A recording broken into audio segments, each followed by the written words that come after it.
कुछ कम रेंज का भी दिखा दो, आप हर चीज 25,000 की दे रहे हो। अरे बिल्कुल कम रेंज में भी है भाई, ये देखो ना।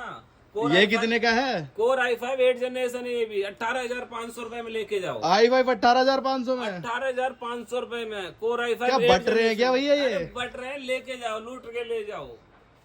तुमने तो यार बड़े सस्ते सस्ते लैपटॉप लगा रखे हैं। बिल्कुल भैया, सस्ते सस्ते लैपटॉप, बड़े क्वांटिटी में लैपटॉप हैं, और अभी सारा नया स्टॉक आया हुआ है हमारे पास। अरे तुमने तो बहुत सारे लैपटॉप लगा आप रखे देख हैं। लो, काफी क्वांटिटी में लैपटॉप है। आप इसको ये दिखाइए, ये दिखा दो।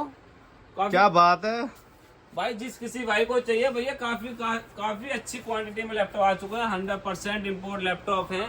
तो भाई